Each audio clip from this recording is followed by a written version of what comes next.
All right, YouTube, we've got a special treat today. This is the brand new MSI GTX 1080 Ti Armor Edition. This is overclocked above the base clock from the Founders Edition. So I think the boost on this is 1640 megahertz as opposed to the Founders Edition, which is somewhere around 1400 or 1500. This card just came out, so just went in stock on Friday in Newegg. I was one of the first to purchase it. Got it shipped here with 3-day shipping, and it just arrived today. So let's go ahead and unbox this thing and see what we've got. Now, I haven't bought a new video card in too long of a time. It's been about 7 years. I'm currently using a GTX 680, believe it or not. So this should be a massive upgrade. Of course, I got Tom Clancy's Ghost Recon Wildlands for free with the card. And I've been playing that with my 680, and it's been depressing. So I've been really excited to see the shaders and the CUDA cores on this go into action with all of the anti-aliasing in the new game. All right, here we are. Got the box open. Got a nice treat here. You can see that. Nice MSI packaging. Let's see, this has, what's in this?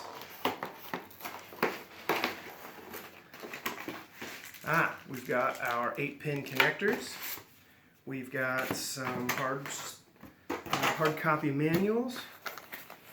And here it is.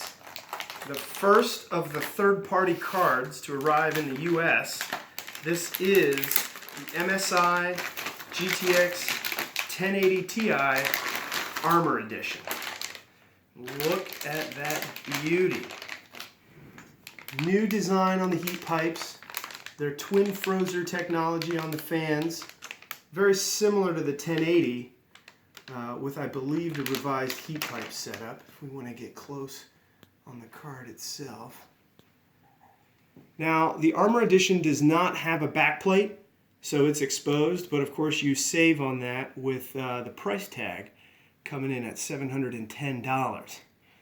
This is the most expensive computer component I've ever purchased, and I'm really excited to see this thing in action. We get 2 HDMI ports, 2 display ports, which are required for those new G-Sync monitors, and then the DVI-D port, which is not included in the Founders Edition because of the blower design on the Founders Edition card.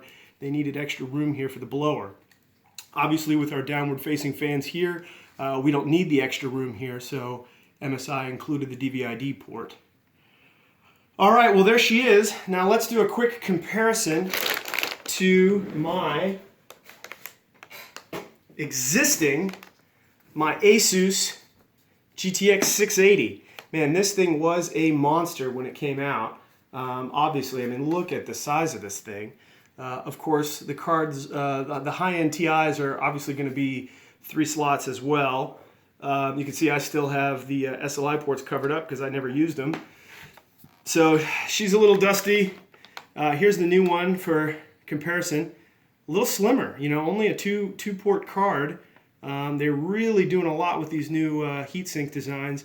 And then, of course, you know, the new Pascal architecture with the smaller nanometer runs quite a bit cooler than the old Fermi cards. So we will get this thing installed, and we'll see how she does. Thanks for checking it out. Alright guys, here she is. I've got it installed. You can see it right there with the 2 fans facing down. I did have to remove the plastic on this fan here. Kept the SLI ports on, the covers on, because obviously I won't need those. And there she is. I was lucky that my Corsair HX850i power supply already had dual 8 pins on here, so I did not have to use the adapter that came with the card. So she's in and ready to fire it up. Alright guys, so I've got the MSI NVIDIA GTX 1080 Ti Armor Overclocked Edition installed. I've got obviously my newest game here. This is Ghost Recon Wildlands up and running. I set everything on Ultra. Look at that. Love that. On my 1080, or sorry, on my 680, my GTX 680 based on Fermi, it was really funny. I had it set on graphics quality of low, and my VRAM usage was already in the red. Here we are on Ultra with plenty of room to go. Over 6 gigs of video memory left in the bank. Now here's something interesting. Over here we've got our MSI Afterburner software going. These are all default settings. This thing's just been in the computer for not very long now, and as you can see, we're showing a GPU clock of, that's right folks, almost 2 gigahertz. Memory clock doing well. So that is well above the advertised speeds on this card. Let's go ahead and run the benchmark and see how she looks.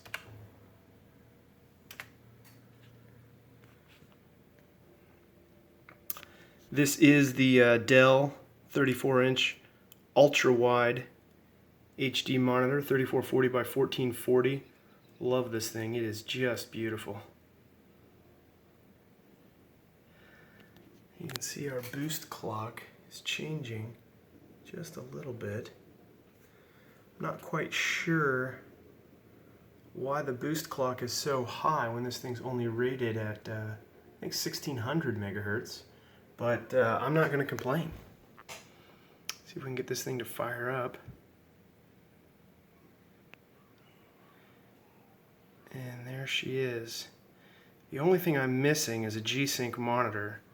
As you can see, a little bit of tearing here. But this looks considerably better than my GTX 680, as you could imagine. We've got all the shaders turned on high, everything's on ultra, anti-aliasing. We're getting a solid, well, our frames per second is dipping a little bit here.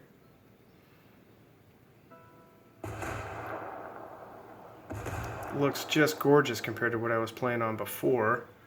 The boost clock has changed a little bit as we run the benchmark here.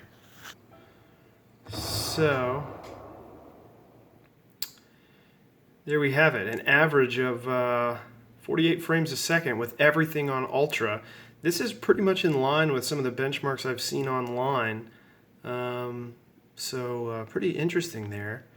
But there we are. That is the MSI GTX 1080 Ti overclocked Armor Edition. Now this doesn't have any of the frills that you're going to see with RGB lighting or any of that fun stuff. It's just all business, all overclocked GP102 from NVIDIA, and I'd say this card is a monster. Thanks for tuning in, guys. I appreciate it. Now, if you don't mind, I'm going to play some games.